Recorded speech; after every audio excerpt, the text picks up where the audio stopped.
economía es bastante imperialista, además, entonces suele invadir otras disciplinas. Y ahí es donde creo que se genera algo bastante fértil, porque se mete con las otras y no sé si hará y sacará conclusiones correctas, pero por lo menos arma lío, ¿no? Y hay que responder a esos desafíos que plantea. Y tal como ocurriera con el derecho, por ejemplo, también ocurre con la política. Bueno, en fin, lo principal de hoy es, como decía Juan Carlos, vamos a analizar el funcionamiento de la política y el Estado. Y me parece importante porque normalmente nos enfrentamos con una visión, con una forma de pensar que, díganme si no está presente también un poco en ustedes, que cuando encontramos algún problema en la sociedad, lo primero que hacemos es mirar al Estado a ver qué es lo que va a hacer. Y en cierta forma esa posición, esa visión está como asumiendo de que sabe y de que puede hacer algo, es decir, de que funciona. Creámoslo, nos creamos más o menos escépticos respecto al Estado. Lo cierto es que le estamos dando algún crédito de que puede resolver esos problemas. Pero realmente puede. ¿Cuáles son los problemas a que se enfrentan? Bueno, está claro que para nosotros la eficiencia del mercado y la eficiencia del Estado son notablemente distintas. Y ahora voy a explicar en todo caso el análisis económico de la política es el que nos diría por qué.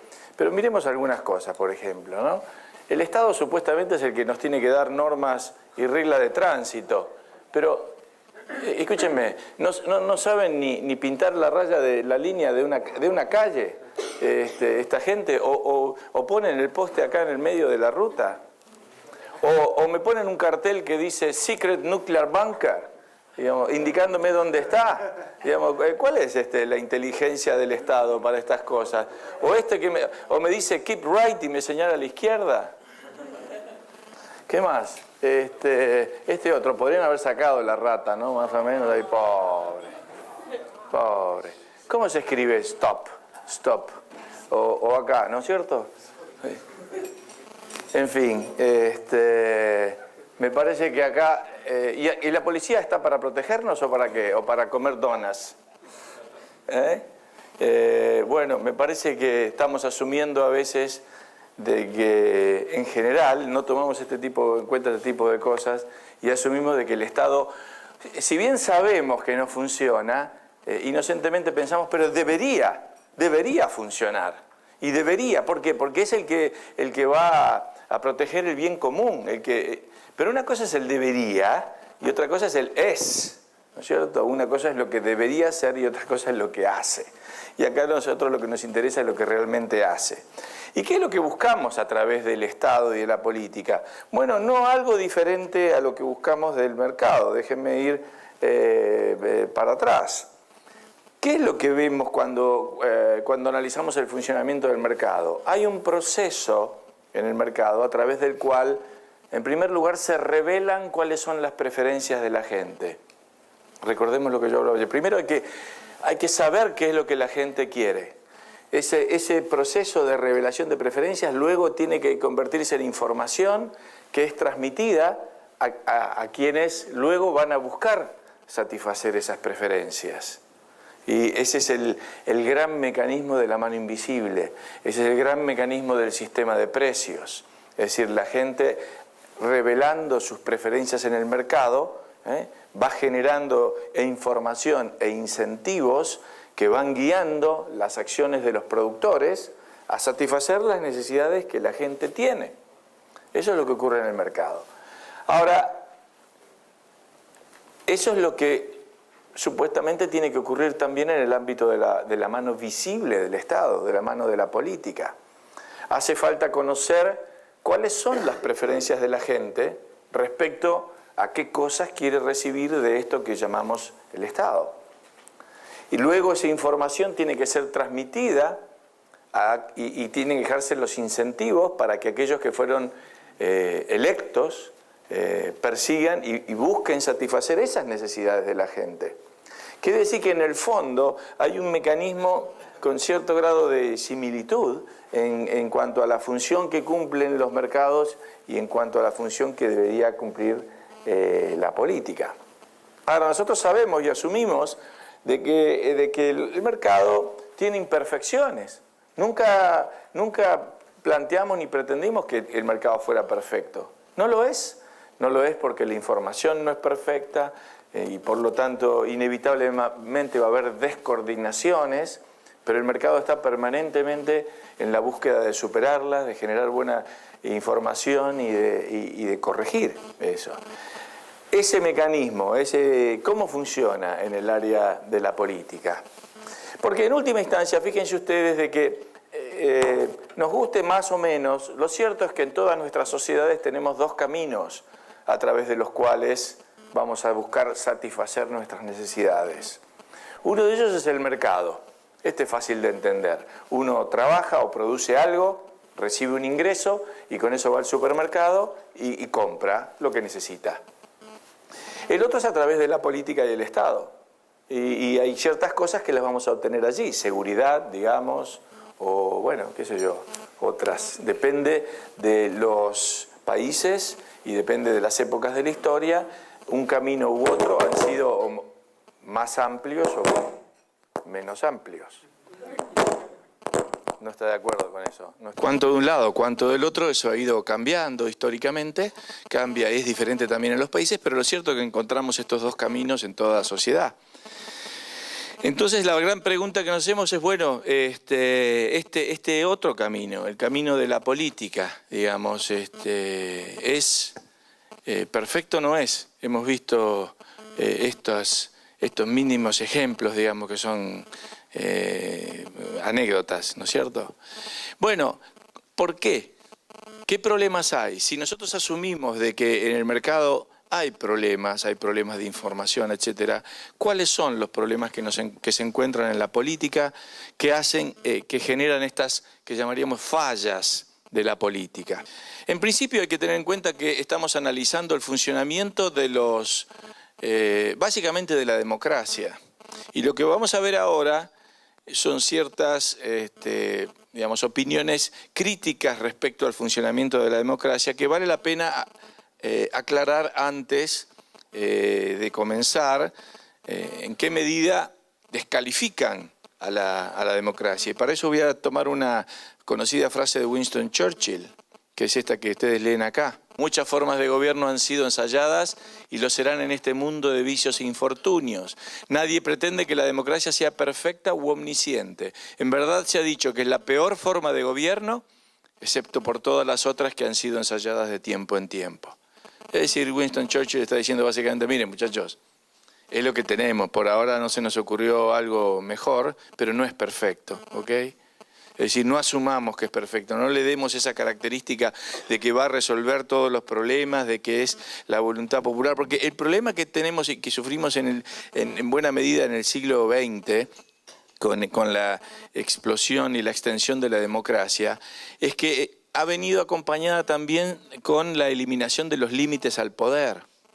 Y en buena medida, ¿por qué? Bueno, porque miren, cuando existía la monarquía, está claro que ellos, los monarcas, eran algo diferente que nosotros. Ellos vivían en el castillo, nosotros vivíamos acá afuera, ellos se heredaban, digamos, esa posición, nosotros nunca llegábamos hasta ahí arriba. Entonces estaba claro que lo que era gobierno-estado era diferente de nosotros. Pero con el advenimiento de la popularidad de la democracia, entonces ahora el gobierno somos nosotros. ¿Y cómo nos vamos a restringir a nosotros mismos? No tiene ningún sentido. Entonces, ¿ahora qué? Ahora no, ahora démosle a la democracia y al gobierno todo el poder que quiera tener, porque en última instancia no somos nosotros. Y la verdad que esta idea ahora ha borrado la diferencia entre lo que es entonces el Estado y el gobierno y el resto de los mortales, digamos, y por lo tanto ha eliminado en última instancia los límites. Y en buena medida vemos crecer a los estados y a la política, tal vez porque como consecuencia de este cambio. Pero vamos a ver entonces ahora el funcionamiento, cómo funciona este mecanismo y cuáles son los problemas que se presentan. Y yo mencioné algunos pasos que son: primero tenemos que conocer cuáles son las preferencias de la gente, luego esa información se tiene que transmitir a los representantes electos y estos tienen que tener los incentivos como para hacer lo que la gente quiere que hagan. No es nada fácil este sistema. En primer lugar, no es fácil conocer las preferencias de la gente. ¿Por qué?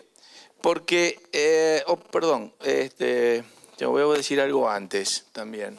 El análisis del public choice también parte y en buena medida cambia una concepción predominante hasta ese momento en la ciencia política, y muy común que uno encuentra siempre, de que el Estado lo que hace es perseguir el bien común y que por lo tanto los políticos lo que hacen es perseguir el bien común. Claro que uno entiende esta idea en términos generales, pero cuando abre cualquier día el diario y mira las cosas que hacen los políticos, le cuesta creer que esas cosas que hacen son para perseguir el bien común. Qué raro esto. Entonces, cuando los economistas se empiezan a dedicar a estudiar la política, una de las primeras cosas que hacen es cuestionar eso. Y sus padres, si quieren, si vamos a mencionar en esto a James Buchanan y Gordon Tullock, dos economistas que escriben en el año 1962 un conocido libro que se llama El cálculo del consenso, parten primero diciendo: miren, acá si por algo tenemos que empezar, es por eliminar esta cuestión de que el político persigue el bien común. Porque esa no es una teoría que nos sirva para entender la realidad. ¿Sí? Recuerden que yo ayer decía que las teorías nos tienen que servir para entender la realidad. Y si yo parto de una teoría que me dice que el político persigue el bien común, no voy a entender todas esas cosas de que cuando, no sé, cuando nombran al primo, al hijo, etcétera, en cargos de gobierno, o cuando, en fin, todas esas cosas que ustedes saben que ocurren en la política, son mucho peores que estas que mencioné. ¿Están realmente persiguiendo el bien común? ¿O en qué medida? Bueno, en el ámbito del mercado decimos que los individuos persiguen el interés personal, pero que son guiados como por una especie de mano invisible a contribuir al bien general. Es decir, incluso sin estar ellos conscientes de que están contribuyendo al bien general. Esa es la gran metáfora de la mano invisible. En la política, ¿hay algo similar? Los individuos ¿persiguen el bien común o persiguen el interés personal? Y si persiguen el interés personal, ¿son guiados por algún tipo de, llamémosle, de mecanismo institucional a perseguir el bien común o no? Esa es la gran pregunta de la política. Pero en principio lo que hace el public choice es decir, vamos a tener que dejar de lado esta idea de que el individuo tiene como dos personalidades distintas, es Dr. Jekyll y Mr. Hyde, ¿no? Es que por un lado, mientras está en el mercado, persigue el interés personal y de pronto cuando pasó al Estado persigue el bien común. Qué raro que se produzca ese cambio, si es la misma persona. Entonces, para poder entender lo que realmente pasa, los economistas dicen, vamos a suponer que todos persiguen su interés personal. Todos persiguen su interés personal. Ahora vamos a ver si hay un mecanismo entonces que guíe la búsqueda de ese interés personal hacia algo que podamos llamar el bien común. Pero no vamos a suponer que son distintos, no vamos a suponer que son diablos cuando están en el mercado y que se vuelven ángeles cuando pasaron a la política. Vamos, eso no es así. Vamos a suponer simplemente que somos personas de carne y hueso, que buscan sus intereses personales, cualquiera que estos sean, y vamos a ver si hay un mecanismo institucional que guíe esa búsqueda hacia algo que nos beneficie a todos en conjunto. Bueno, entonces, lo primero que hay que dejar de lado es eso, y nos vamos a encontrar entonces con este problema de incentivos y nos vamos a encontrar de nuevo con un problema de información. Es decir, el político tiene que tener el incentivo, entonces, tiene que haber un marco de incentivos para que guíe sus acciones hacia eso que podamos llamar como bien común, pero por otro lado tiene que tener información acerca de qué es lo que la gente quiere. Y eso, como vamos a ver, no es nada sencillo. ¿Por qué? Porque tenemos problemas para saber cuáles son las preferencias de los votantes, ¿sí? ¿cuáles son las preferencias de los votantes? No es fácil de saber. ¿Qué es lo que quieren los votantes? Y acá nos encontramos con varios problemas. En primer lugar, una de las primeras tesis, no voy a ir siguiendo exactamente tal vez el orden, pero una de las primeras tesis del public choice es que el individuo no tiene un incentivo como para estar realmente informado y que por lo tanto va a ser racionalmente apático a estar informado. Y ahora voy a explicar qué quiere decir esto de racionalmente apático. El argumento es así, que como uno no define el resultado de una elección, entonces no tiene un incentivo para estar informado de la misma forma en la cual uno lo tiene cuando realiza alguna transacción en el mercado. ¿Por qué? Porque cuando uno realiza una transacción en el mercado, obtiene directamente lo que busca. Ahora voy a poner un ejemplo para que se entienda eso. Pero cuando uno realiza o toma una decisión en el ámbito de la política, no necesariamente obtiene lo que uno pretendió obtener. ¿Por qué? Por el sencillo hecho de que uno es uno entre cientos, miles o millones de votantes. Y por lo tanto uno no decide el resultado de una elección. Mi voto no decide el resultado de una elección. Por lo tanto, al margen de por quién yo vote, va a haber un presidente, digamos, pero yo no defino quién va a ser. Entonces, el incentivo para estar informado sobre las consecuencias de mi acción es mucho más débil. Déjeme, voy a poner el ejemplo, para que esto sea fácil, el ejemplo de la comparación con lo que pasa en un supermercado. Si yo voy por el supermercado y voy viendo vinos, y veo Concha y Toro, Undurraga es el otro, ¿no? ¿Qué otro hay bueno? A ver, los chilenos, ¿qué otro vino bueno hay? Más fuerte, vamos. Iñarrazo, yo voy viendo todo eso. Y de pronto veo uno Pirulo, y digo, Pirulo, qué sé yo. Bueno, llevemos y resulta que pagué una fortuna por un vino que después es intomable. Las consecuencias de esa decisión recaen directamente sobre mí. Por lo tanto, yo tengo incentivo para estar alerta y atento a qué es lo que me estoy llevando en el supermercado, porque luego esta decisión, las conclusiones van a caer sobre mí directamente. Ahora, en el ámbito de la política, no necesariamente es así, porque yo puedo decidir por A, pero resulta que luego la mayoría votó a B o a C, y yo obtengo otra cosa, no lo que yo estrictamente decidí que quería tener. Esto es inevitable, por supuesto. Muchos de los problemas que aparecen en la política y que voy a comentar ahora son inevitables y no necesariamente tienen solución, porque estamos hablando del funcionamiento de un monopolio, como es el monopolio del Estado. Y bueno, no hay, pero probablemente no haya soluciones, pero lo importante es tener en cuenta, en algunos casos sí, pero lo importante es tener en cuenta cuáles son las limitaciones también que tiene este procedimiento. Entonces acá lo que nos encontramos es con un incentivo débil, en tanto en cuanto la decisión que yo tomo no determina el resultado, porque la única forma en la cual determinaría el resultado sería si hubiera un empate 50 y 50 entre un candidato y otro, y ahora me tocara a mí votar. En ese caso yo sí elijo quién va a ser el gobernante, pero si no, no. Las chances de que yo elija quién va a ser el gobernante son pocas. Entonces el argumento es que voy a tener poco incentivo entonces para estar informado, o un incentivo más débil, y por lo tanto es racional ser apático respecto de la información. De ahí que viene este concepto de apatía racional. Es racional estar desinformado. Bueno, pero al mismo tiempo, esta fue la visión, digamos, tradicional del public choice respecto de los incentivos del votante, aunque últimamente han surgido autores que van un poco más allá, incluso llegan a ser más drásticos respecto del votante y dicen que no solamente es un votante que está desinformado. ¿Por qué desinformado? Y porque estar informado es costoso. Para estar informado de la política hay que comprar los diarios, hay que comprar revistas, hay que dedicarle tiempo, hay que ver los programas de contenido político en vez de estar viendo el partido de fútbol, y todo eso tiene costo. ¿Y para qué voy a estar haciendo todo eso si en última instancia mi voto no determina el resultado de la elección? Entonces el incentivo es débil. Bueno, pero resulta que hay otros además que dicen, bueno, no es solamente así, sino que además, incluso por la misma razón por la cual uno no determina el resultado de la elección, está inclinado a ser irracional.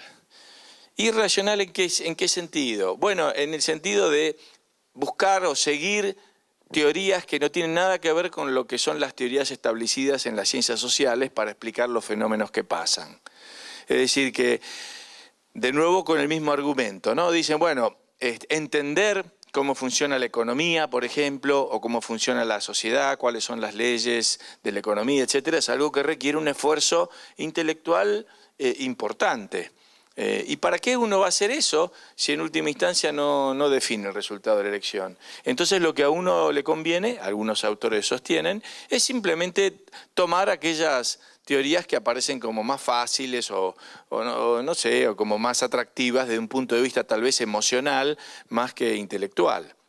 En buena medida en la política lo que funciona es eso. Los políticos no apelan a la racionalidad del votante, apelan más bien a los sentimientos. Ustedes no van a encontrar un político que dicen, espere un momentito, tómese 20 minutos que le voy a leer mi plataforma, ¿ok? Artículo primero. Uno está viendo eso por televisión y dice, qué aburrido, cambia enseguida, ¿no es cierto? El político, ¿qué hace? Besa a bebés, ¿no es cierto? Sube acá, besa a los bebés. ¿Qué significa? O se envuelve en la bandera, ¿no es cierto? ¿Qué es esto? ¿Qué es todo esto? ¿Cuál es el argumento? No es ningún argumento, porque el político no busca apelar a los argumentos, no busca apelar a la razón, porque en buena medida está avalando esta teoría de que la gente en el ámbito de la política, la razón, hizo clic y la apagó. ¿Saben qué? No la usa demasiado. Claro, entonces hay que hacer así. La gente a lo sumo mantiene un periodo, digamos, de 20 segundos de atención. Okay. Entonces vos tenés que mandar un mensaje que llegue en 20 segundos, ¿no es cierto? Y que le golpee a la gente en lo afectivo y lo emocional, pero no en razonar, no decir, no, pará, vamos a sentarnos acá acerca de cuál va a ser el modelo de la sociedad que queremos para el futuro. Olvídate, la gente no está dispuesta a hacer eso. Bueno, lo mismo entonces argumentan que ocurriría con las teorías y que por lo tanto encontramos distintos sesgos, que son los que aparecen acá. Uno de los autores que se llama Bryan Caplan escribe un libro hace un par de años que se llama El mito del votante racional, y él sostiene que en general predominan estos distintos sesgos, que hay un sesgo antimercado. En general el votante y la gente, la cultura popular, digamos, tiene un sesgo que el mercado favorece a los ricos y perjudica a los pobres. Ese sesgo aparece constantemente en las opiniones de la gente. Luego hay un sesgo anti-extranjero, ¿no es cierto?, de que todo lo extranjero es un poco como es inferior en las valoraciones respecto a lo local, ¿no es cierto? Y se habla de, por ejemplo, en términos muchas veces militares, hay una invasión de productos extranjeros. Dice, ¿cómo que invasión?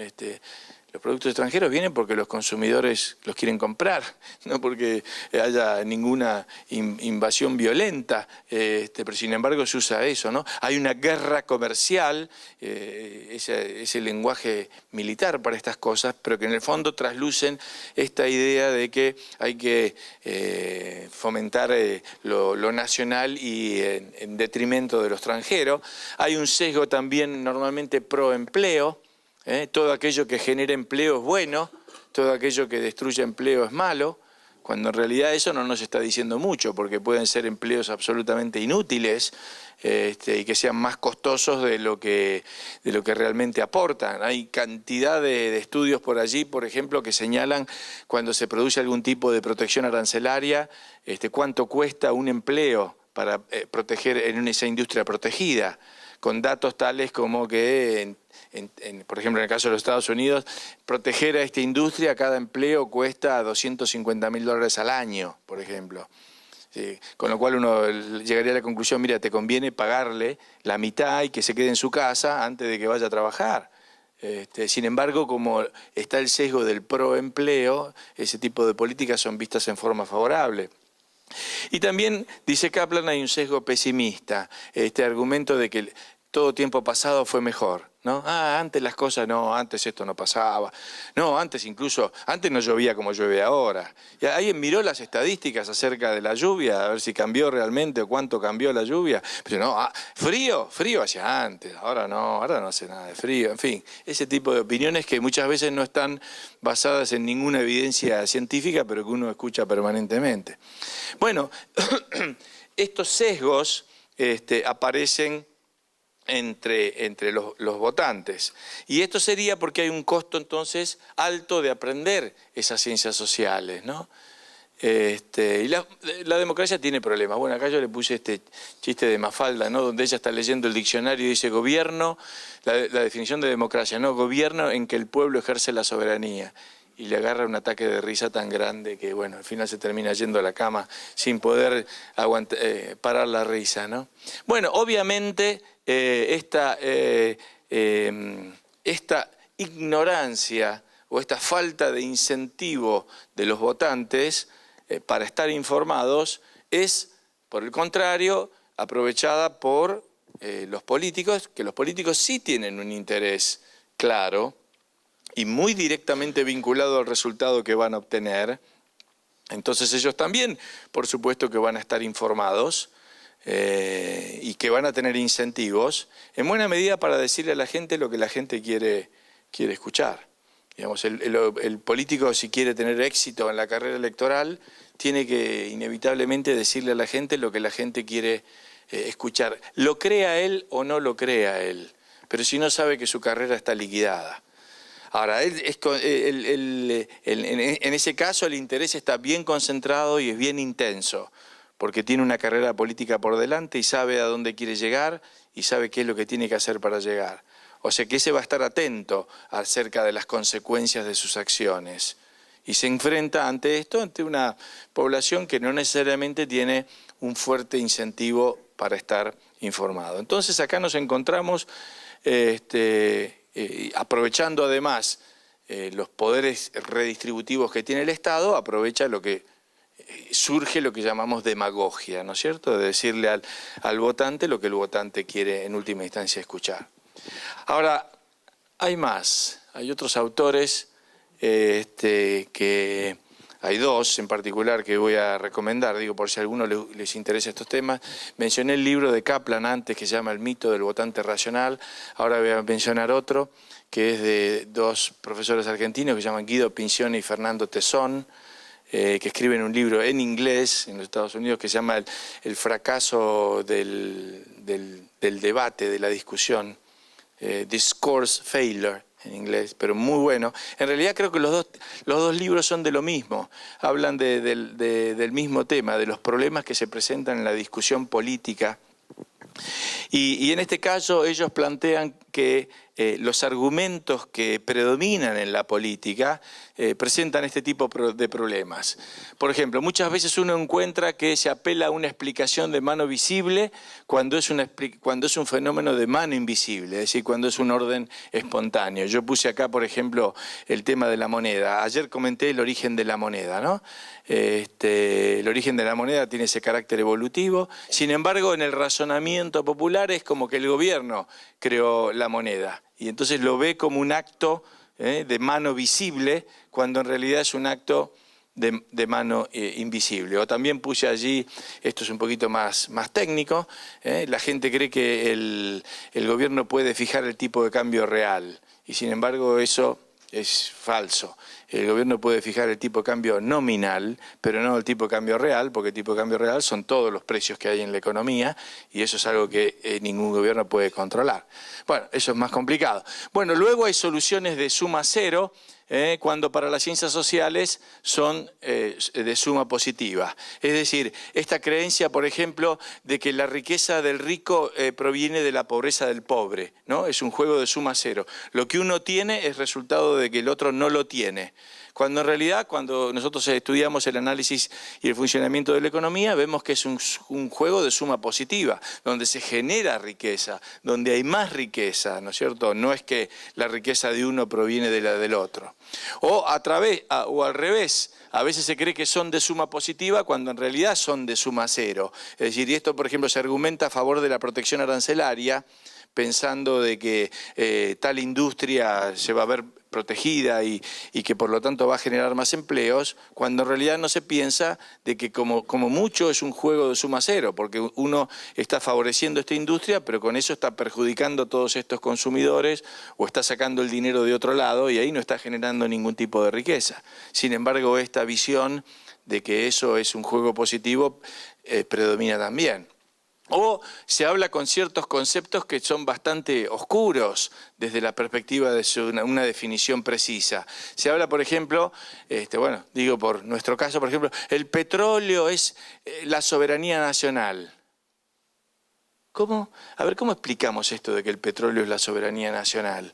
Porque, por ejemplo, durante varios años nosotros tuvimos a la empresa petrolera privatizada y nunca faltó gasolina. Entonces, ¿dónde habíamos perdido la soberanía nacional y no nos dimos cuenta?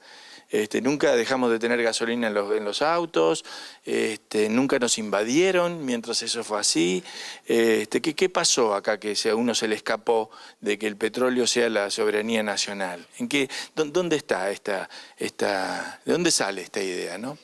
Bueno, hay otro tipo de, esto que llamamos el uso de estas definiciones persuasivas. Todo lo que tenga el adjetivo de democrático o social está bien. ¿Sí? Ustedes pónganle cualquier cosa a esto.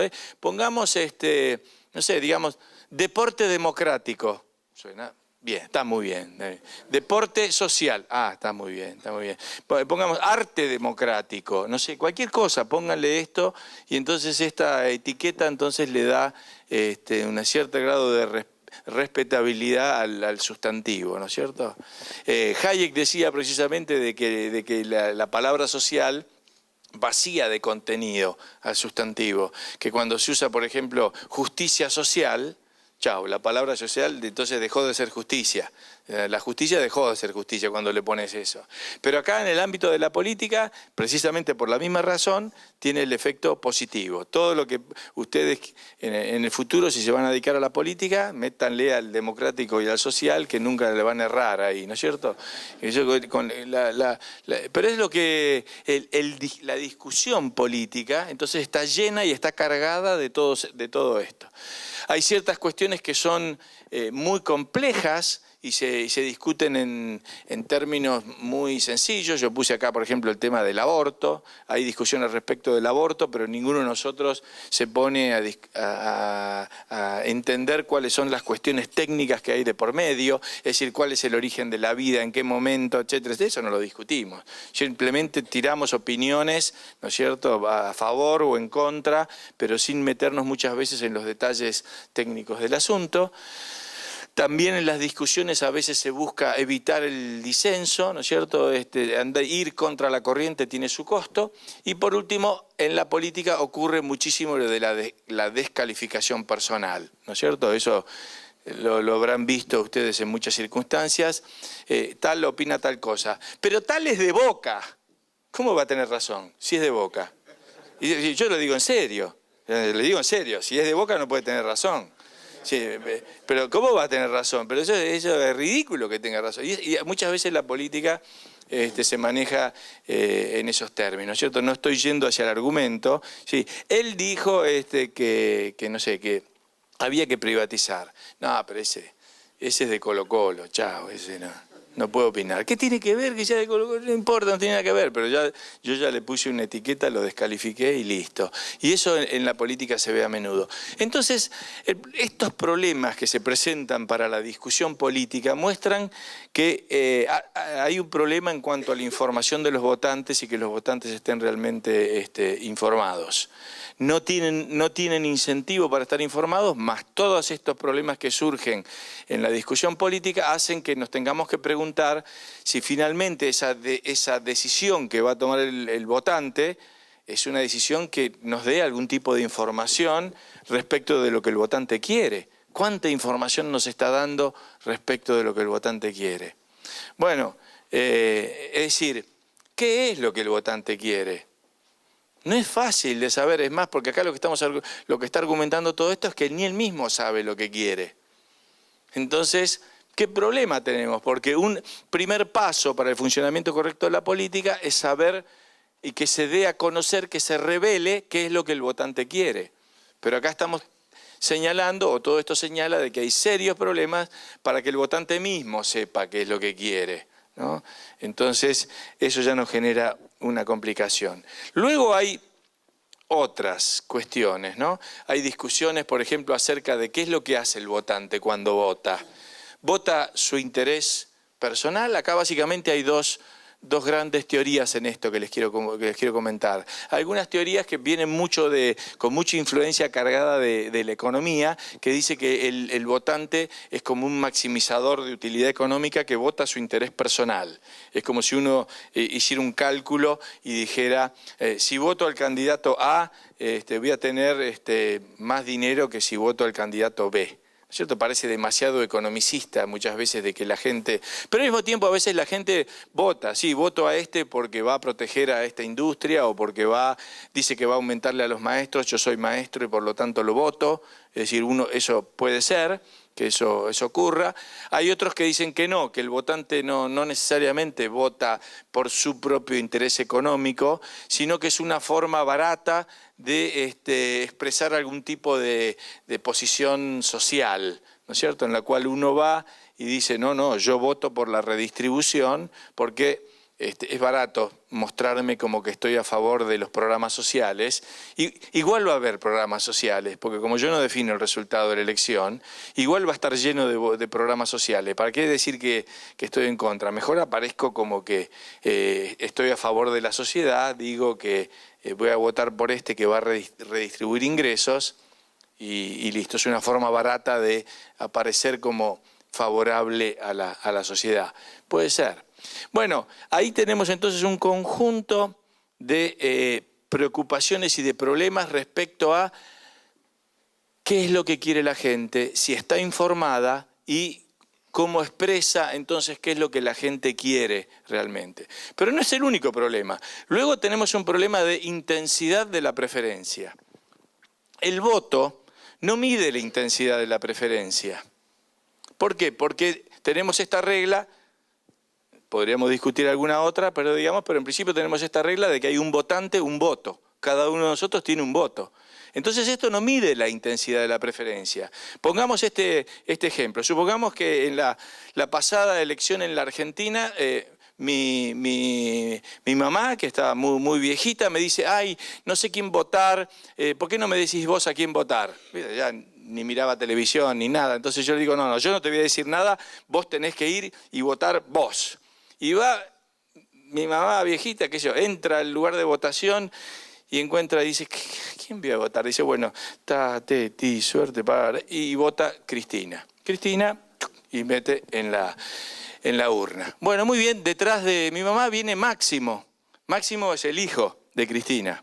Entonces Máximo entra al mismo lugar, toma la misma boleta y va seguro y pone ahí el voto cantado, ¿no es cierto?, básicamente a Cristina. Ese voto entra en la urna. Luego la urna se abre para hacer el escrutinio y se cuentan los votos. Y el de mi mamá cuenta igual que el de Máximo Kirchner. Pero la pregunta es, ¿la intensidad de la preferencia era la misma?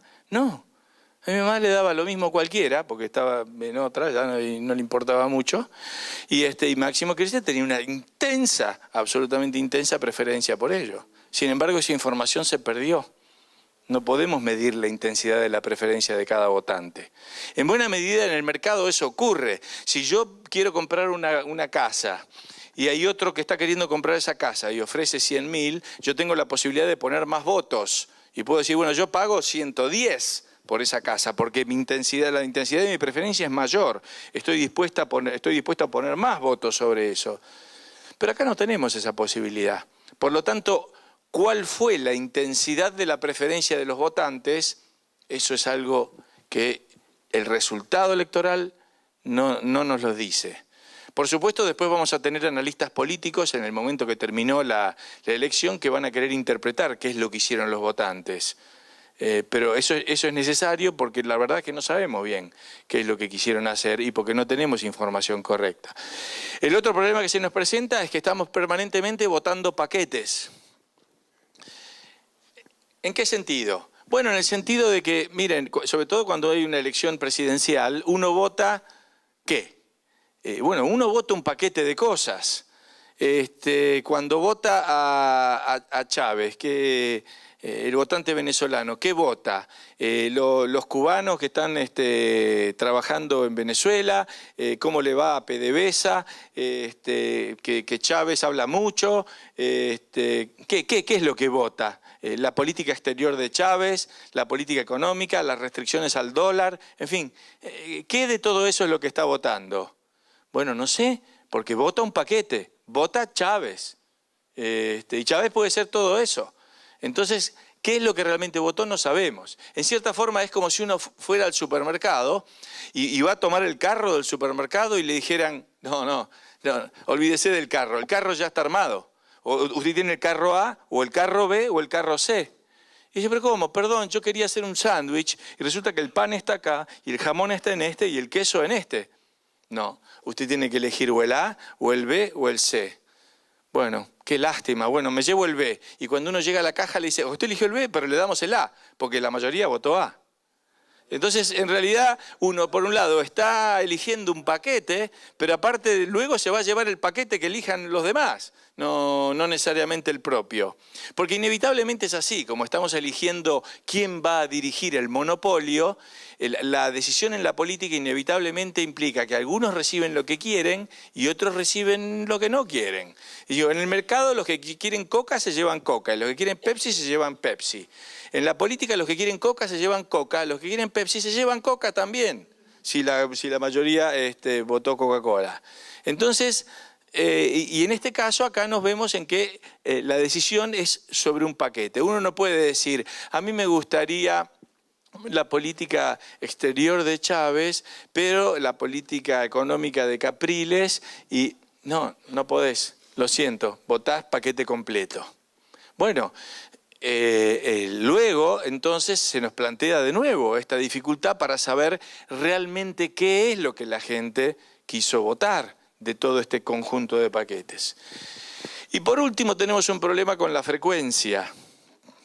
La frecuencia inevitablemente es una frecuencia baja, es decir, las preferencias de los votantes se expresan en cada elección. Cada 5 años, cada 4 años, cada 7 años, a veces para presidente, o cada 2 años, a veces para el Congreso. Pero lo cierto es que es una baja frecuencia. Es una alta frecuencia, perdón, al revés, baja frecuencia para que se expresen las preferencias de los votantes. En los mercados las preferencias se están expresando día a día. Yo no sé si ustedes saben más o menos cómo se manejan y qué es lo que hacen las empresas. Las empresas están al tanto de qué es lo que están haciendo los consumidores, de qué es lo que hicieron ayer. Hoy un gerente de marketing recibe un informe de qué pasó ayer en los supermercados y cómo la gente de pronto está comprando más Gatorade que Red Bull. Y eso lo sabe el gerente y puede cambiar su accionar rápidamente, digamos, para acomodarse a la situación, si es que ve que las preferencias de la gente están cambiando por alguna circunstancia. Pero en el ámbito de la política eso no existe, porque eso ocurre cada 2 años o cada 4 años, entonces perfectamente puede darse de que las preferencias entre tanto cambian, y sin embargo hay que esperar hasta la próxima instancia que tal vez está 2, 3 o 4 años por delante. Es decir, acá hay una baja frecuencia entonces de conocer cuáles son las preferencias de la gente. Bueno, muy bien. Tenemos todos estos problemas entonces para saber, todo esto es nada más que problemas para saber qué es lo que la gente quiere. Luego, una vez que se revelaron estas preferencias, tenemos que saber cómo se trasladan estas preferencias a un resultado. Y acá se nos van a presentar otros problemas. Vamos a pasar esto y vamos a ver acá. Las preferencias tienen que ser transmitidas y tienen que ser convertidas en un resultado. Y entonces se nos presenta esta paradoja, que es una famosa paradoja de la economía y que ustedes van a ver que no ocurre muchas veces en la realidad, pero que plantea un dilema interesante. Acá tenemos tres votantes, que son A, B y C, que tienen estas preferencias, X y Z el primero, y bueno, como ustedes las ven ahí, ¿no es cierto? El ejemplo está hecho de tal forma de que ellos tienen las preferencias estrictamente distintas a uno de otro. Bueno, fíjense la paradoja que plantea esto. Plantea lo siguiente, que dadas las preferencias de la gente, la forma en la cual contemos esas preferencias va a determinar el resultado. Es decir, que lo que importa es cómo se van a contar los votos también, dada esta circunstancia. ¿Por qué? Porque fijemos qué es lo que pasa. La primera preferencia para A es X, para B es Z, para C es Y. Por lo tanto, si tomamos la primera preferencia de la gente, no tenemos un resultado. Bueno, si tomáramos la segunda, tampoco tenemos un resultado, y así sucesivamente. Entonces, ¿cómo hacemos? Supongamos que hagamos algo así como un sistema de balotage. Bueno, vamos a compararlas de a dos. Bueno, pero todo depende de cuáles son las dos que comparemos. Porque si yo comparo X y Z, bueno, A prefiere X, B prefiere Z, y C entre Z y X prefiere Z. Entonces, en ese caso, gana Z. Ahora, si yo comparo X e Y, A prefiere X, C prefiere Y, y entre X e Y, B prefiere X, que en ese caso gana X. Y si yo comparo Z e Y, entonces B prefiere Z, C prefiere Y, y A entre Z e Y prefiere Y. Entonces, como esté comparando estas alternativas, voy a tener un resultado distinto. Esto señala la importancia de los sistemas electorales. Está claro que cuando un candidato de pronto tiene el 80% de las preferencias, cualquier sistema electoral, con cualquier sistema electoral va a ganar. Pero cuando las cosas están parejas, ojo, la forma en la cual se cuenta determina el resultado. Y eso es paradójico para la democracia, porque quiere decir que las preferencias de la gente se revelan por un lado, pero que luego en realidad pueden dar como resultado otra cosa. Miren, no sé si ustedes habrán tenido un ejemplo de esto, pero nosotros lo tuvimos claramente, y miren cómo ha afectado al país en el caso de la Argentina. Cuando se iban a dar las elecciones que luego dieron como ganadora a Néstor Kirchner, había un sistema electoral por el cual primero eran unas primarias, digamos, en cada uno de los partidos. Los partidos tenían que elegir así un candidato y luego esos candidatos ir a la elección general. Con ese sistema electoral, esa elección la ganaba Carlos Menem en el año 2003. La ganaba Menem. ¿Por qué? Porque Menem ganaba la interna del peronismo y luego iba a la general y ganaba la general. Precisamente como Duhalde, que era el presidente en ese momento, sabía eso, se negó a hacer esas elecciones primarias, postergó esas decisiones primarias hasta que dijo, uy, no puede haber primarias, que vayan varios candidatos, que vayan todos a la elección general directamente. Y en esa circunstancia ganó Kirchner. Fíjense, estamos hablando, y acá viene lo paradójico, digamos, son los mismos votantes, con las mismas preferencias, pero que si se contaba de una forma daban a Menem y si se contaba de otra forma dieron a Kirchner. Esto es muy curioso porque supuestamente son uno la antípoda del otro, pero estamos hablando de los mismos votantes y de las mismas preferencias.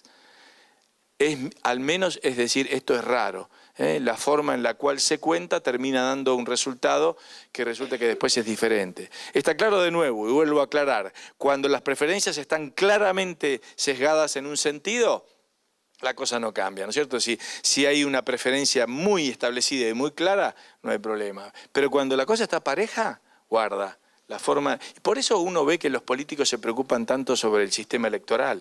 Cuando hay una discusión sobre el sistema electoral los van a ver en uñas y dientes peleándose, porque ellos saben que cómo funciona el sistema electoral va en buena medida muchas veces a determinar el resultado de la elección. Bueno, ahora luego nos encontramos con que este resultado a su vez tiene que ser información e incentivos para aquellos que fueron electos hagan lo que la gente quiere.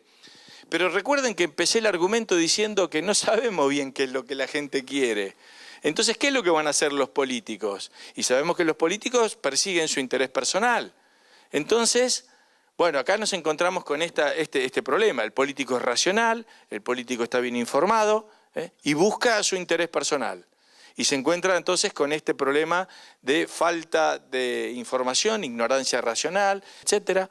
Y lo lleva entonces a perseguir, digamos, sus propios intereses que involucran en buena medida, en primer lugar, el ser reelecto, mantener el poder, y luego perseguir otras cosas que formen parte de lo que entiende como su propio interés. Ahora, esto genera ciertos problemas que vamos a ver en el funcionamiento de la democracia, de nuevo, algunos de ellos que no tienen mucha solución. Por ejemplo, uno de ellos es típicamente la preferencia por el corto plazo en relación al largo plazo. En tanto y en cuanto estamos en un ciclo electoral que renueva el poder cada tanto, la vista y el foco del interés del político va a estar ahí en el corto plazo. Esto se ve evidentemente con la preferencia que normalmente los políticos tienen para financiarse vía deuda o vía impuestos. Si uno le da a cualquier político la opción de financiarse vía deuda o vía impuestos, la lógica dice lo mejor es vía deuda. ¿Por qué? Porque en deuda gasto ahora y paga ¿quién? Paga, no sé, otro que venga después. Si yo voy a financiar estas obras que prometí con impuestos, yo tengo que ir ahora a meterle la mano en el bolsillo a la gente. Y eso a la gente no le gusta. Entonces, ¿qué es lo que me conviene? Deuda. Me conviene endeudarme. Entonces hay una tendencia al endeudamiento. Claro que después te pasa como nos pasó a nosotros, como le pasó al griego. Al griego le llegó dije, bueno, y yo soy el último. Qué mala suerte, ¿no es cierto? Porque todos se endeudaron antes y ahora me llegó a mí la cuenta y yo no puedo endeudarme más y ahora yo tengo que pagar. Y me tuve que ir, ¿no es cierto? Pero bueno, uno cada tanto ocurre. Pero eso fue en realidad el resultado de todos los anteriores que hicieron precisamente eso. Dijeron, bueno, que pague el próximo, yo ahora quiero financiarme esto a través de deuda. Entonces genera inevitablemente ese cortoplacismo. Yo decía que esto no tiene soluciones porque, en muchos casos, porque al mismo tiempo detrás de esto está ese aspecto tan favorable que es el de la renovación de los mandatos. Es un elemento central de la democracia, que los mandatos se renueven, pero inevitablemente lleva en buena medida a este cortoplacismo, ¿no? Bueno, a ver qué más tengo aquí para ustedes. Y la otra es también explicar la presencia del lobby. ¿Por qué hay tanto lobby? Por ejemplo, acá los muchachos vienen de Washington y uno mira Washington y es una ciudad curiosa, porque ahí no se produce nada. Es decir, la mitad trabaja para el gobierno y la otra mitad para influir al gobierno. Digamos, pero ¿quién produce algo ahí? No hay mucha gente. Bueno, ¿no? ¿Influir al gobierno? No. Bueno, algunos mejor que otros influyen, pero lo cierto es que esto hay que explicar por qué en la democracia, que es el gobierno de la mayoría, ¿por qué existe el lobby? ¿Por qué existe el lobby? El lobby es aquella búsqueda de algún interés, digamos, o la protección de algún interés para alguna especie de minoría en particular. Pero ¿cómo podría tener éxito ese intento de una minoría de obtener algo por parte del gobierno si la democracia es el gobierno de la mayoría? Es decir, si uno se pone a pensar lógicamente en la democracia, todas las políticas que se aprueban tendrían que ser políticas que favorecen a las mayorías. Es decir, normalmente uno va a encontrar que los votantes, las preferencias de los votantes, se distribuyen más o menos con una curva así, de este tipo. Sí, podríamos hacer izquierda-derecha o menos Estado, más Estado. Es decir, si hacemos menos Estado, más Estado, acá tendrías los que quieren un 100% de Estado, acá estaríamos nosotros, por acá. Y la gente más o menos está por acá. Y el funcionamiento de la democracia, siendo el gobierno de la mayoría, diría que más o menos las políticas los políticos que van a ganar y las políticas que se van a implementar son aquellas que están por esta zona, necesitan de un apoyo mayoritario. ¿Por qué encontramos a veces entonces situaciones en las cuales se aplican políticas que benefician a alguna minoría en particular? Bueno, lo que la economía tiene para decir al respecto es que nos encontramos con un problema de beneficios concentrados y costos dispersos. Es decir, que hay ciertos grupos entonces que van a tener beneficios muy importantes, muy concentrados y por lo tanto que están muy motivados para actuar, mientras que otros, por el contrario, el resto va a tener un costo muy pequeño, es un costo muy disperso y que va a tener muy poca motivación para resistirse a eso. A ver si tengo el ejemplo acá. No, creí que lo tenía, pero no. Bueno, es decir, supongamos que yo soy un fabricante de paraguas. A lo mejor mi negocio se beneficia, no sé, en 5 millones de dólares. Es mucha plata. Inclusive estoy dispuesto a compartirlas con el político que apruebe eso, de alguna forma. Pero ¿cuál es el costo para los demás? Y supongamos que compramos un paraguas por año, el costo a lo mejor adicional de esa protección para nosotros es, no sé, $4 al año. Y por $4 al año vamos a hacer todo lo que hace falta hacer para derogar esta norma. Hay que ir a la plaza, hay que manifestarse con pancartas, hay que escribir artículos por $4 al año, no me voy a preocupar por eso. Pero sin embargo el beneficio en el otro está absolutamente concentrado. Entonces estos están tremendamente motivados para conseguir ese lobby y los otros están débilmente motivados como para enfrentarlo. Eso explicaría entonces por qué, y teniendo en cuenta además de que el votante es ignorante, digamos, que es racionalmente ignorante, entonces eso explicaría por qué de pronto tienen éxito este tipo de acciones de lobby que uno de otra forma debería pensar, lógicamente no tienen mayor sentido que esto exista. Bueno, estamos sobre la hora. Esto es una breve descripción entonces de los problemas que se presentan en el funcionamiento de la democracia, muchos de ellos, o casi todos ellos, analizados por esta escuela del Public Choice, que lo que trata es de señalar, bueno, miren, estamos de nuevo, volviendo a la frase de Churchill, no es que tengamos un sistema mejor por ahora, pero veamos cuáles son sus inconvenientes, veamos cuáles son sus limitaciones, entendamos cuáles son. Y sobre todo refuerzan nuestro punto en el sentido de decir, dado que tiene toda esta serie de problemas, acotemos el número de decisiones que la política va a tomar a un área pequeña, ¿sí? Porque en cuanto más extendamos su ámbito de acción, más nos vamos a encontrar con toda esta serie de problemas y no es un instrumento fino, digamos, como para estar diseñando la sociedad. Está cargado de todos estos problemas y tenemos que tener cuidado. Si no, es como meter un elefante en un bazar. ¿Vieron? Y el resultado va a ser realmente desastroso. Bueno, ¿vamos a las preguntas? Hola, sí. Soy Mariana de Brasil. En Brasil se puede ver que cuanto más grande es el gobierno, mayor es la industria de lobby. Entonces tenemos que la mayoría de las industrias que como a 10 años atrás no necesitaban de la parte de relaciones gubernamentales, ahora la necesitan porque no pueden, como puedo decir, trabajar. Porque el gobierno está siempre con una burocracia mayor, entonces es como un ciclo. Cuanto mayor el gobierno, más se tiene que luchar por privilegios porque no se puede hacer nada. Entonces, no sé cómo podría ser, pero ¿cómo se ve esto? Bueno, en cierta forma se relaciona con lo que ayer dijo Rolf Luders, si ustedes recuerdan que él señaló eso en relación a la corrupción, ¿no? Que una forma de reducir la corrupción era reducir también el número de regulaciones y normas que son necesarias para cumplir, porque eso elimina la posibilidad o la necesidad de hacer lobby o de corromper a alguien. Y en buena medida, lo que vos estás diciendo, yo estoy de acuerdo. Y la respuesta es que hay que reducir el tamaño de acción del Estado y por lo tanto vas a reducir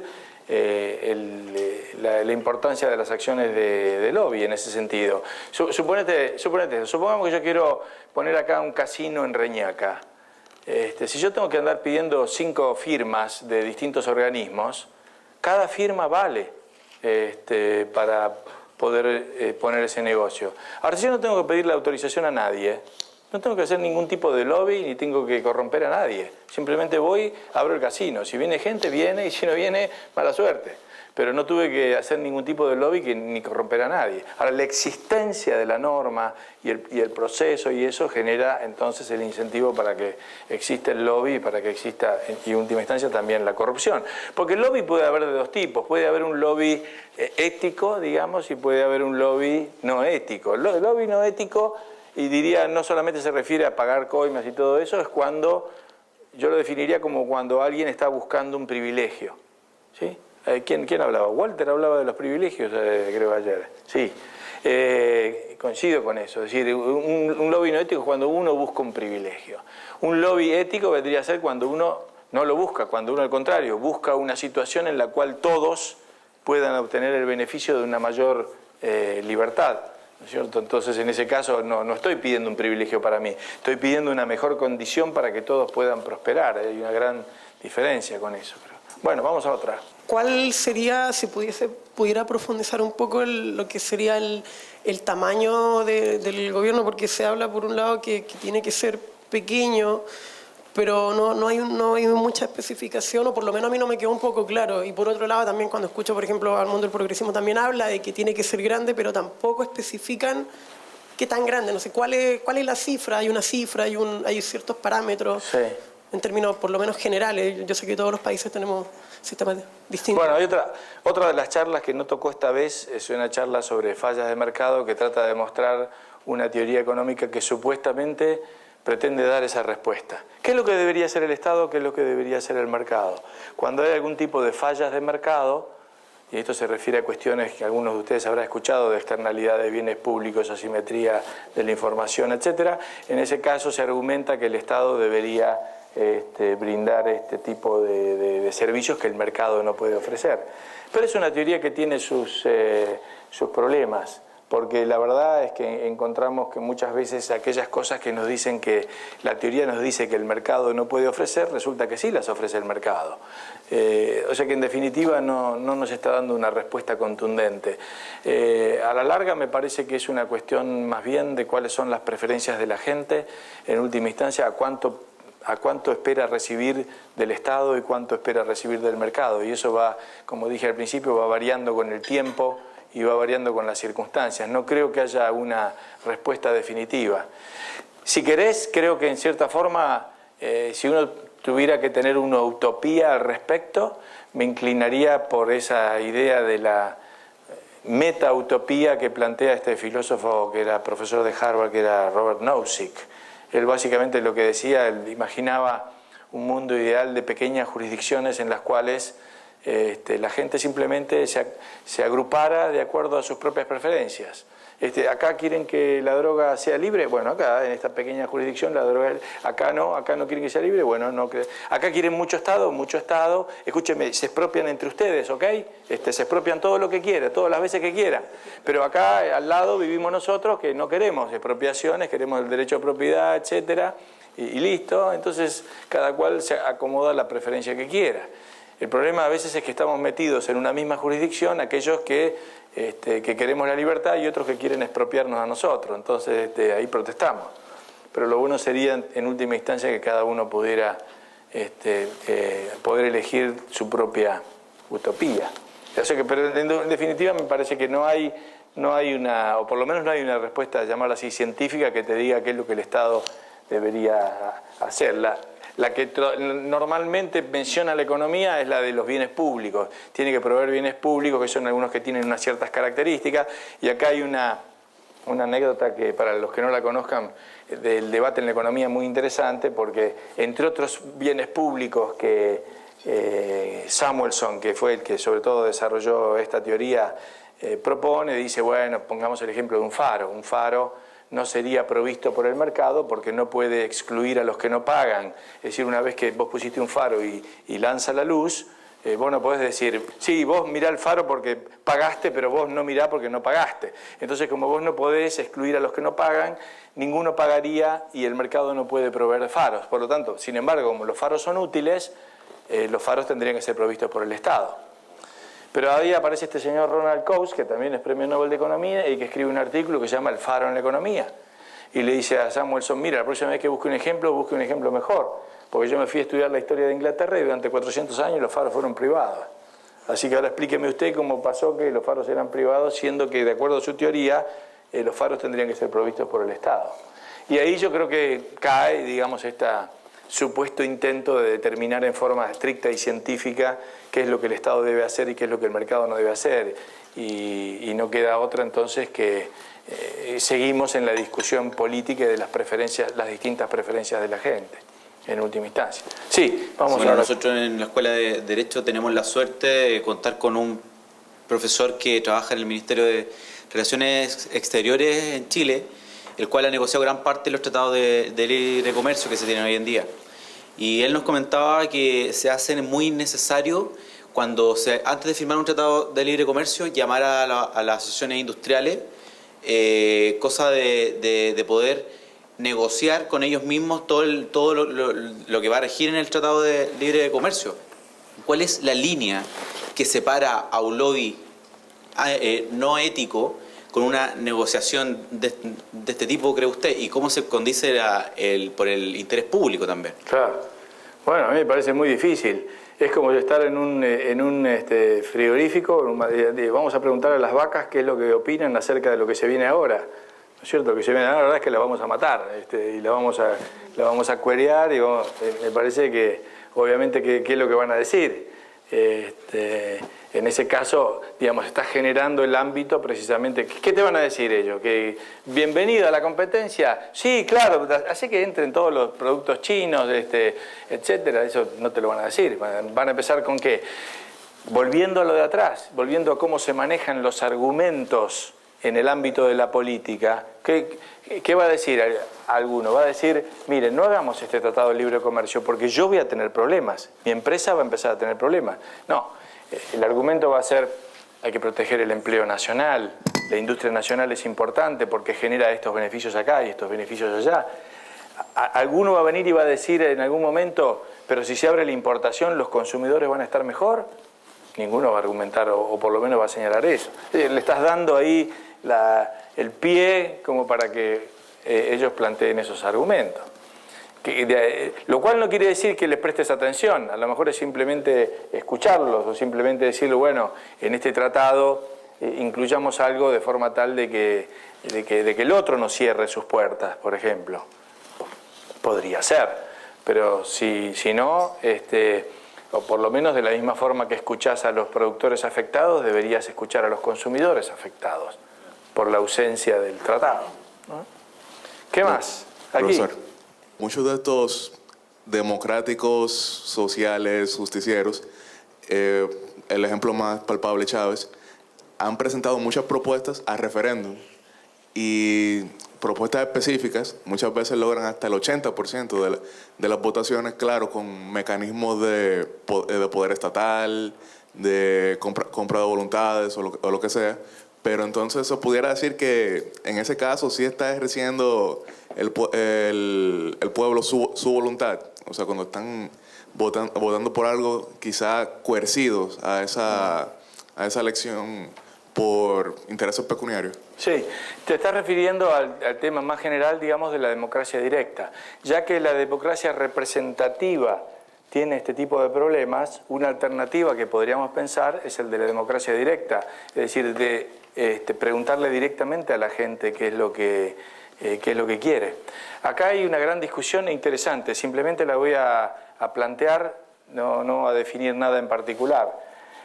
Algunos sostienen que el problema de la democracia directa o que tendría que ser enfocado desde distintas perspectivas, dependiendo de si estas iniciativas se inician desde el poder o si se inician, por un lado eso, desde el poder o si se inician desde fuera del poder, y por otro lado en qué nivel de jurisdicción que se realiza. Cuando este tipo de consultas, llamamos plebiscitos, se realizan a niveles nacionales y han sido organizados por quien está en el poder, normalmente él los ha hecho para consolidar su poder. Si no, ni siquiera nunca lo va a llamar. Pero no necesariamente eso implica descartar toda democracia directa, porque tenés el modelo totalmente opuesto a esto, que es Suiza, donde se realiza a nivel local, a nivel de los cantones, y normalmente ocurre a través de iniciativas populares, es decir, que surge de abajo en vez de surgir de arriba, y donde uno ve entonces una democracia que en ese sentido le pone un límite a los representantes. Porque, por ejemplo, en Suiza muchas veces se ha votado si debería Suiza ser miembro, no sé, del Banco Mundial, y no sé si es el miembro del Banco o de algún organismo de la ONU, y los votantes dicen no. Y le dicen que no, le ponen un límite a los políticos. Dicen, porque lo único que quieren ustedes es viajar, ir a las reuniones esas, gastar dinero. ¿Para qué queremos ser nosotros miembros de esas organizaciones? No queremos. Y lo rechazan. Lo han hecho varias veces, por ejemplo, ¿no? Entonces actúa realmente como un mecanismo de control del poder cuando se produce a nivel lo más bajo posible, donde la gente tiene posibilidad de controlar al gobernante, donde la gente además puede tener más posibilidad de estar informada y de conocer sobre el tema que está en discusión, porque es un tema más bien local, que cuando se produce a nivel nacional y cuando es un Chávez que llama a un referendo diciendo, no sé, votemos si voy a seguir por aló presidente o no voy a seguir con aló presidente. Y ese tipo de cosas normalmente están, como vos decís, influenciadas por un gran aparato de publicidad por parte del mismo gobierno y terminan siendo un mecanismo de consolidación del poder y no de control. Yo creo que haciendo esa diferencia, a mí me parece muy atractivo estos mecanismos de control de democracia directa local. Sí, allá hay... aquí, dale. Hola, en Costa Rica no existe un marco legal con respecto a lo que es el lobby. Entonces tenemos expresidentes, algunos presos, otros condenados y otros muy cuestionados porque después de terminar su mandato realizaron cierto lobby. Entonces, ¿cuál sería la opción? Porque el lobby parece que siempre va a haber. Sí, ¿Debería de existir un marco legal que lo regule o no? Bueno, ahí te comento cuáles son básicamente las opiniones que veo predominando en este campo, y son básicamente dos. Algunas de ellas que creen que hay que regularlo, y vas a ver que, por ejemplo, en el caso de Washington, un lobby se tiene que registrar en un registro de lobby, tiene que aparecer explícitamente como lobby, etc.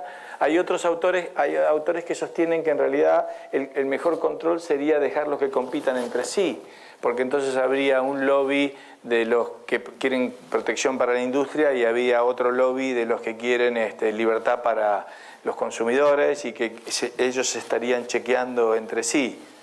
En fin, en última instancia lo que va a controlar la mayor cantidad del lobby o no fue la pregunta inicial acerca de cuántas son las actividades que tiene el Estado.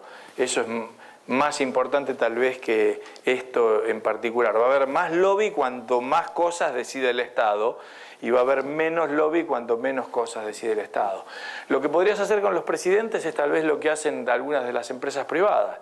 En las empresas privadas, por ejemplo, cuando un ejecutivo se va de la empresa, firma un contrato que dicen, sí, pero mire, usted por 5 años, después de que se fue de acá, no puede trabajar en una empresa competidora. Y bueno, tal vez podrías hacer eso con los presidentes. Mire, usted va a ser presidente, pero los 5 años o 10 después de que se fue de acá, no puede, va a vivir de su pensión, ¿ok? Y no va a representar a nadie. Difícil de controlar también eso, ¿no es cierto? Pero a lo mejor podrías ponerle esa condición. Sepa que después usted va a ser un jubilado, ¿ok? Y se va a retirar totalmente. Y tal vez, no sé si funcionaría, pero podría hacer algo así. ¿Qué más? Sí, allá. Hola, Bárbara Sifón de Chile. Primero quería saber, si partimos con el tema de las consultas sociales en grupos más pequeños, ¿qué nos asegura que eso no se va a convertir en consultas sociales después a todo el país y va a ser la metodología constante del gobierno? Bueno, sí, pero sobre todo cuando tienen un origen tipo consulta popular, es bastante distinto. Por eso yo hago esa diferencia entre si son originadas desde el poder o son originadas de abajo. Si es una consulta que surge a partir de la necesidad, por ejemplo, de juntar firmas entre los votantes, Entonces, en general la tendencia va a ser los votantes contra el poder. Están haciendo eso porque quieren limitar el poder. Distinto es cuando la empieza el gobernante. Cuando la empieza el gobernante es bastante probable que ocurra eso, ¿no? Y lo que tiene otra ventaja de las jurisdicciones pequeñas, además, yo creo sinceramente, miren, si tuviera que proponer, porque en este tema de las políticas públicas uno puede, siempre hay una gran discusión acerca de qué política proponer en este caso o en el otro. Yo voy a dar una solución general que se aplica a gran cantidad de casos y que me parece muy importante, y es descentralizar. Descentralizar lo máximo que se pueda. ¿Por qué? Porque cuando tú tienes jurisdicciones pequeñas, hay otro efecto que ocurre y que es importante, y que me voy a tomar 2 minutos para explicarlo. Sigue a un economista, digamos, que falleció ahora, pero que muy creativo. Él señalaba que los individuos tenemos 2 formas de expresar nuestras preferencias, que son la voz y la salida. Voice and exit. Es decir, por un lado, lo que estudia la ciencia política es la voz. Opinamos, escribimos cartas de electores, salimos a las calles, votamos, etc. Pero por otro lado está la salida, que es lo que ocurre sobre todo en el mercado. Me voy de Pepsi a Coca, me voy de este banco a otro banco. Estoy entrando y saliendo permanentemente y los estoy sometiendo a la competencia. Lo mismo en la política encontramos estos 2 efectos. Uno es la voz, pero el otro también es la salida. ¿Por qué? Porque la gente en última instancia se va, vota con los pies o manda sus capitales afuera. Entonces tiene distintas instancias para expresar sus preferencias. Cuando vemos una foto de un balsero cubano, vemos una foto de 10 tipos agarrados a una balsa, no están diciendo nada, pero la foto nos está indicando claramente cuáles son sus preferencias respecto del lugar que se van y al lugar al que quieren llegar. Es decir, que ese acto de salida expresa una preferencia. Entonces, cuando las jurisdicciones son pequeñas, cualquier tipo de abuso político que pueda haber, es mucho más fácil la salida, porque tú te puedes ir rápidamente fácil de un lugar al otro. Y cuando estás en una situación de una organización política descentralizada, eso es más fácil y hay más diversidad. Si no me gusta lo que está ocurriendo en Santiago, me voy a Valparaíso. Pero no es lo mismo tener que irme de Santiago a España. No es lo mismo, es muchísimo más costoso. Pero de Santiago a Valparaíso no me costaría tanto, ¿verdad? Entonces genera además un mayor grado de competencia entre las jurisdicciones, que en última instancia puede ser también un interesante factor para limitar el poder de los gobiernos. Porque hasta ahora nosotros normalmente en cualquier clase de instrucción cívica sabemos que los límites al gobierno son la división de poderes, la renovación de los mandatos, la justicia independiente, etc. Pero habría que agregarle uno más, es esta posibilidad de salida que se ve favorecida cuando las jurisdicciones son pequeñas y tienen un tamaño pequeño. No, así que yo siempre voy a ser partidario de la descentralización. Es más, incluso estoy propugnando la independencia de mi municipio para sacarme a Cristina de encima de una buena vez, pero no lo logro. Estoy esperando que mi intendente se vuelva presidente de la República de San Isidro, que es donde yo vivo, pero no me presta mucha atención. Bueno, ¿qué más? Yo digo, oye, pero si yo quisiera eso de rivalizar, por ejemplo, acá en Chile, Santiago con Valparaíso, y en Santiago vamos a elegir un sistema netamente capitalista y en Valparaíso un sistema netamente socialista, son importantes ahí los tiempos. Y entro como un poco en contradicción, porque no me gustaría tampoco tener un gobierno por 10, 20 años netamente socialista, por ejemplo, si yo soy capitalista. Entonces, mi pregunta va en función de, como en esta utopía de separar esto, ¿cuál sería como el tiempo necesario? ¿Hay una determinación de ese tiempo a priori? Claro. ¿Cómo vamos por ahí? No, es decir, hay grados en esto, ¿no es cierto? Los países federales, los países que somos federales tenemos en cierta forma esa ventaja, que muchos aspectos del gobierno de pronto se deciden a un nivel más bajo, a nivel de una provincia o a nivel de un municipio. Entonces pueden reflejar un poco esa variedad. Incluso puedes testear distintos tipos de políticas. La gran ventaja que tiene... Déjeme poner un ejemplo de un tema que es bastante candente aquí en Chile, que es el tema de la educación. Se discute, ¿cuál debería ser el modelo de la educación? Pero se discute todo un modelo de educación para Chile. Y uno mira de afuera y dice, ¿por qué tiene que ser así la educación? ¿Por qué no? Y voy a citar una fuente poco común en este tipo de seminarios. ¿Por qué no, como decía Mao, que 100 flores se abran, que florezcan 100 ideologías? Es decir, ¿por qué no dejamos que haya 100 intentos diferentes y veremos cuál funciona? Que la región 10 tenga un sistema educativo, que la región 9 tenga otro, que la 8, que la 7, que la 6, y después vemos cuál funciona. El problema cuando lo impones a nivel nacional es que todos pasan a ser conejillos de indias de este nuevo experimento. Y a lo mejor va bien y a lo mejor no va bien.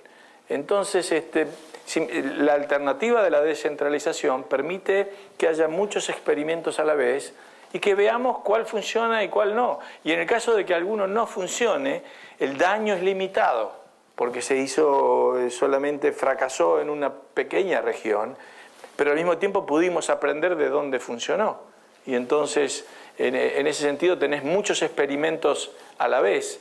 Eso de tratar de buscar una solución general, me parece que muchas veces trata de forzar una solución cuando en última instancia no sabemos bien cuál va a ser la solución que va a funcionar. Entonces simplemente deja que haya varios experimentos, deja que cada uno tenga su propia política y ahí se verá cuál funciona y cuál no funciona. Entre otras cosas, además, me parece que es una forma muy importante de la limitación del poder, porque la gente entonces en sistemas descentralizados tiene mayor capacidad de irse, de salida y de votar con los pies, ¿no es cierto? Siempre se dice que a nivel internacional, por ejemplo, no hay elecciones, pero que la gente vota con los pies. Hay que ver de dónde la gente quiere salir y dónde la gente quiere entrar para darnos cuenta más o menos qué es lo que la gente está opinando de un lugar y del otro, ¿no? A mí me parece que eso se traslada a nivel local y a nivel de país claramente, y que sería muy beneficioso. En la economía de la descentralización, uno de los principios que se plantea es el principio de la correspondencia fiscal. Es decir, para lograr que las regiones tengan autonomía tiene que haber correspondencia fiscal, en el sentido de que tanto sean los gastos como los ingresos se generen en la jurisdicción respectiva y no que dependan, por ejemplo, del gobierno nacional, porque si tú descentralizas, pero luego todos los fondos dependen del gobierno nacional, en realidad no estás descentralizando nada, ¿no? Entonces tiene que descentralizar gastos e ingresos. Creo que hay un tema nuevo en la política que es el tema del uso de la publicidad oficial, y yo creo que sí habría que incluir dentro de los puntos de limitaciones al poder, prohibir la publicidad oficial. Yo no sé veo por qué un gobierno tiene que estar haciendo publicidad de ningún tipo. No habría que gastar un peso en publicidad, porque si de todas formas sabemos qué es lo que hacen los medios, informarnos qué es lo que hace el gobierno. Tú recibes el diario y ves que las noticias son sobre las cosas que hizo el gobierno. ¿Para qué hace falta publicidad? Y la verdad es que ocurren todo tipo de manejos, abusos y búsqueda de influencias que creo que a la larga se va a tener que imponer como, si queremos tener un orden constitucional limitado, imponer algún tipo de prohibición al respecto, porque el abuso que empieza a haber del control de los medios y de la publicidad es notable. En fin, da para mucho más esto. Bueno, hasta acá, hay que ir al cafecito afuera, si no seguimos muy tarde. Chao.